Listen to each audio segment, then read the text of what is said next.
अपना टीचर गुलशेर गौड़। आज मैं आपके लिए सामान्य अध्ययन जर्नल स्टडी का टेस्ट लेकर आया हूं और आज का जो हमारा टेस्ट है संडे का, वो चौथा टेस्ट है सामान्य अध्ययन का। इससे पहले 3 टेस्ट हो चुके हैं, वो आप प्ले लिस्ट से जाकर पढ़ लें सामान्य अध्ययन के, ठीक है। तो आज का जो हमारा टेस्ट है वो चौथे नंबर का टेस्ट है और इसमें कुल आपको 20 क्वेश्चन दिए जाएंगे, ठीक है। तो आइए देखते हैं, टेस्ट शुरू करते हैं, क्योंकि जो हमारे आगामी कॉम्पिटिटिव एग्जाम है उनकी जल्दी ही घोषणा होने वाली है डेट की। उन सबको ध्यान में रखते हुए ही हम लोग आपको टेस्ट सीरीज भी प्रदान कर रहे हैं और टॉपिक बाय टॉपिक क्लास भी प्रदान कर रहे हैं, ताकि हमें कोई भी समस्या ना आए। तो आइए देखते हैं, पहला क्वेश्चन क्या है। दक्षिण एशिया का सर्वाधिक नगरीकृत देश। क्वेश्चन है, दक्षिण एशिया का सर्वाधिक नगरीकृत जो देश है वो कौन सा है? ए नेपाल, बी भारत, सी भूटान, डी कोई नहीं। तो कौन सा है इसमें दक्षिण एशिया का सर्वाधिक नगरों वाला देश? ये है आपका answer B, Bharat. Question number 2, 2011 की जनगणना, 2011 की जनगणना के अनुसार किस राज्य का उच्चतम लिंग अनुपात है? किस राज्य का उच्चतम लिंग अनुपात है? मतलब इसमें 2011 की जनगणना के अनुसार निम्न में, आप निम्न याद रखें यहां, निम्न में किस राज्य का उच्चतम लिंग अनुपात है? ठीक है, मतलब जो ऑप्शन है इनमें, ए तमिलनाडु, बी उड़ीसा, सी बिहार, डी हरियाणा। बताइए इसका आंसर क्या है? इसका जो हमारा आंसर है वो है ए तमिलनाडु। तमिलनाडु इसमें, और बिहार, हरियाणा का सबसे कम और बिहार का जनगणना तो सबसे ज्यादा है। आप लोग इस चीज को भी ध्यान रखना, ठीक है। इसके बाद क्वेश्चन नंबर 3 हमारा, रेड क्लिफ रेखा किन किन देशों के मध्य स्थित है? जो रेड क्लिफ रेखा है वो किन किन देशों के मध्य स्थित है? क्वेश्चन ये है, भारत चीन, बी भारत श्रीलंका, सी पाकिस्तान भारत। तो बताइए रेड क्लिफ रेखा किन किन देशों के मध्य स्थित है? इसका हमारा जो है भारत और पाकिस्तान के बीच रेड क्लिफ रेखा, सी आंसर है। और मैकमोहन जो रेखा है वो भारत और पाकिस्तान के बीच है, और जो डुरंट रेखा है वो आपकी पाकिस्तान और अफगानिस्तान के मध्य स्थित है, ठीक है। और पाक जलसंधि या पाक खाड़ी भारत और श्रीलंका के बीच है, ठीक है, आप याद रखना। क्वेश्चन नंबर 4, मुख्य निर्वाचन आयुक्त को कौन हटा सकता है? मतलब जो मुख्य चुनाव आयुक्त है उसे जो हटाने का अधिकार है वो किसके पास है? प्रधानमंत्री, बी राष्ट्रपति, सी उपराष्ट्रपति, डी कोई नहीं। तो बताइए किसके पास है? इसमें हमारा बी आंसर है, राष्ट्रपति को इसका हटाने का अधिकार है। और राष्ट्रपति ही मुख्य निर्वाचन आयुक्त को, याद रखना, शपथ दिलाते हैं, ठीक है, और अन्य को भी राष्ट्रपति दिलाते हैं, क्लियर। इसके बाद क्वेश्चन नंबर 5, संविधान सभा के संवैधानिक सलाहकार कौन थे? क्वेश्चन है, संविधान सभा के संवैधानिक सलाहकार कौन थे? A B N Rau, B Rajendra Prasad, C Sachchidananda Sinha, D K M Munshi. बताइए कौन थे संविधान सभा के संवैधानिक जो सलाहकार थे, वो किसे बनाया गया था? ये था आपका B N Rau, A answer है हमारा, ठीक है।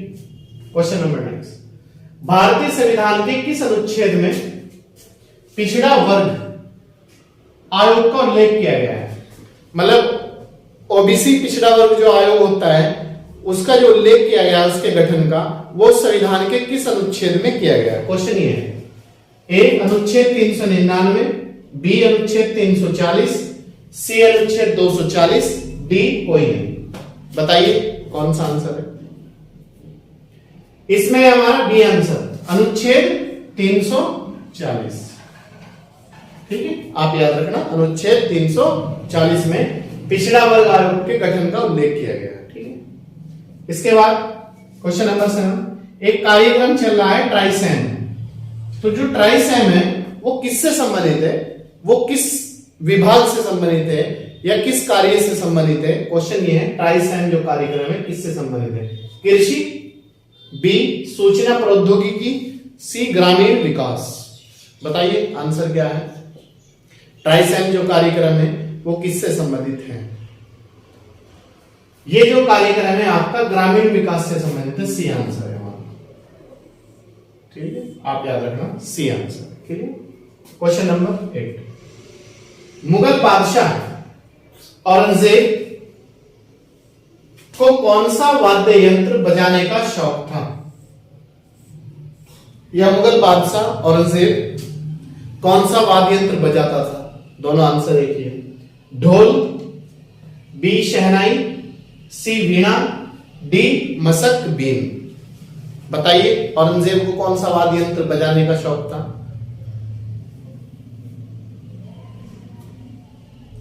ये जो है और मुगल बादशाह जो औरंगजेब था ये वीणा बजाने का शौक रखता था। सी आंसर है। क्वेश्चन नंबर 9, कौन यूरोपियन भारत में व्यापार के लिए सर्वप्रथम आए? मतलब ये है जो भारत में यूरोपियन लोग आए थे जिनका उद्देश्य सिर्फ और सिर्फ भारत से पहले व्यापार करना था, आगे चलकर वो व्यापार के साथ साथ भारत के शासन प्रशासन में भी इंटरफेयर करना शुरू कर दिया था, क्योंकि भारत में कोई भी ऐसी शक्ति नहीं थी जो उनका सामना करती। तो उसी चीज को देखते हुए क्वेश्चन है, कौन भारत में सर्वप्रथम यूरोपियन यात्री आए थे या यूरोप से आए थे? तो भारत, ये ऑप्शन है डच, बी है पुर्तगाली, सी अंग्रेज, डी फ्रांसीसी। तो बताइए आंसर कौन सा है हमारा? इसमें है पुर्तगाली। सर्वप्रथम जो भारत में आए थे वो आए थे पुर्तगाली। याद रखना भारत में यूरोपियन लोगों के आने का क्रम भी पूछता है, पुर्तगाली, डच, अंग्रेज, फ्रांसीसी, PDAF। तो क्रम अगर पूछे PDAF, प्रतियोगिता दर्पण अप्लाई 4। पी का मतलब है पुर्तगाली सर्वप्रथम आए थे, फिर डच आए थे, फिर अंग्रेज आए थे, फिर फ्रांसीसी आए थे। ठीक है, सबसे अंतिम जो शक्ति थी यूरोपियन, जो सबसे आजादी के बाद तक भी भारत में रुकी थी, वो थी फ्रांसीसी। ठीक है, आप ये भी याद रखना। इसके बाद है क्वेश्चन नंबर 10, 1857 के विद्रोह की का असम में किसने नेतृत्व किया था? याद रखना 1857 का जो भारत का प्रथम स्वतंत्रता संग्राम कहा जाता है, जो 1857 में प्रथम विद्रोह हुआ था अंग्रेजों के खिलाफ, उसका असम में नेतृत्व किसने किया था? क्वेश्चन ये है। ठीक है, ए दीवान मुनीराम दत्त ने, डी ऑप्शन केदार सिंह ने, सी अहल्याबाई होलकर ने, डी कोई नहीं। बताइए इसका आंसर क्या है? इसका हमारा जो आंसर है ए है, वो है दीवान मुनीराम दत्त। इन्होंने 1857 के विद्रोह के समय असम में इसका नेतृत्व संभाला था। ठीक है, देखिए इसके बाद हमारा क्वेश्चन नंबर 11 है, वो ये है, भारतीय राष्ट्रीय कांग्रेस की प्रथम बैठक कहां पर हुई थी? ये आप लोगों को पता होगा कि कांग्रेस, जो भारतीय राष्ट्रीय कांग्रेस है वर्तमान में, इसकी जो स्थापना हुई थी 1885 ईस्वी में हुई थी। ठीक है, और कांग्रेस के जो पिता कहा जा वो A.O. ह्यूम को कहा जाता है। ठीक है, तो इसकी जो पहली बैठक हुई थी वो कहां पर हुई थी? A option Calcutta, B Madras, C Bombay, D Lucknow. तो बताइए इसकी पहली बैठक कहां पर हुई थी? इसकी जो पहली बैठक हुई थी वो हुई थी आपकी बंबई में।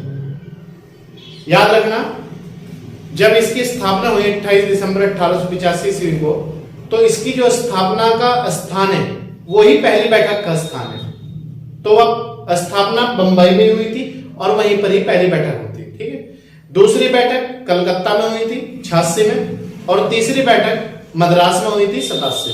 ठीक है, तो इनका तीनों का क्रम है बंबई, कलकत्ता, मद्रास। क्लियर है?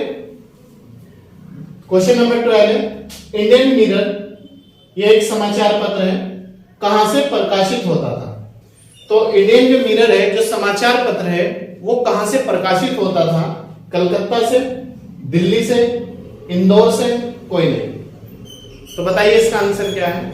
ये इंडियन मिरर जो समाचार पत्र था वो कलकत्ता से प्रकाशित होता था, इसका ए आंसर है। ठीक है, इंडियन मिरर समाचार पत्र कलकत्ता से प्रकाशित होता था। क्वेश्चन नंबर 13, हॉपमैन कप किस खेल से संबंधित है। जो हॉपमैन ट्रॉफी है या कप है वो किस खेल से संबंधित है। क्वेश्चन ये है, क्रिकेट, बी टेनिस, सी बैडमिंटन, डी लॉन टेनिस। तो हॉपमैन कप का संबंध किस खेल से है बताइएगा आप आंसर जल्दी जल्दी। इसका हमारा लॉन टेनिस से संबंधित है, डी आंसर है लॉन टेनिस। जो हॉपमैन कप है वो लॉन टेनिस से संबंधित है। ठीक है, क्वेश्चन नंबर 14, आर्य समाज की स्थापना किसने की थी। आर्य समाज के जो संस्थापक थे वो कौन थे। ए रामानंद, बी राजा राम मोहन राय, सी स्वामी दयानंद सरस्वती, डी स्वामी विवेकानंद। तो बताइए इसका आंसर क्या है। आर्य समाज के जो संस्थापक थे वो कौन थे बताइए। रामानंद, राजा राम मोहन राय, स्वामी दयानंद सरस्वती, स्वामी विवेकानंद। इसका हमारा जो है सी आंसर है स्वामी दयानंद सरस्वती। ठीक है, क्वेश्चन नंबर 15, किसने व्यक्तिगत सत्याग्रह आरंभ किया था। व्यक्तिगत जो सत्याग्रह है उसकी शुरुआत किसने की थी। A option Nehru, B Gandhi ji, C Vinoba Bhave, D Govind Vallabh Pant. व्यक्तिगत सत्याग्रह के आंदोलन की शुरुआत करने वाला व्यक्ति कौन था बताइएगा। Very good. इसकी जो स्थापना की थी वो की थी विनोबा भावे ने, व्यक्तिगत सत्याग्रह की शुरुआत। ठीक है, Vinoba Bhave. Question number 16, world bank, WB का मतलब है वर्ल्ड बैंक और हिंदी में कहते हैं सर विश्व बैंक का मुख्यालय कहां पर स्थित है। तो विश्व बैंक का मुख्यालय कहां पर स्थित है। Option Washington DC, Washington DC America में है। द हैग नीदरलैंड की राजधानी है। न्यूयॉर्क अमेरिका में है। मनीला फिलीपींस की राजधानी है। तो बताइए वर्ल्ड बैंक का जो मुख्यालय वो कहां पर स्थित है। यह है आपका वॉशिंगटन डीसी अमेरिका में। ठीक है, question number 17, WTO world trade organization, Hindi में कहते हैं इसे विश्व व्यापार संगठन। विश्व व्यापार संगठन। तो विश्व व्यापार संगठन का मुख्यालय कहां पर है। WTO का मुख्यालय कहां पर है। ए इटली, रोम, इटली की राजधानी है रोम। बी दोहा, कतर की राजधानी है दोहा। सी जेनेवा, फिलीपींस की राजधानी है जेनेवा। नीदरलैंड कहां पर है बताइए WTO का मुख्यालय।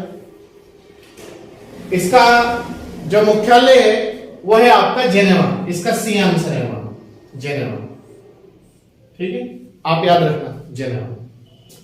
क्वेश्चन नंबर 18, हमारी पृथ्वी पर उपलब्ध सबसे कठोर तत्व कौन सा है।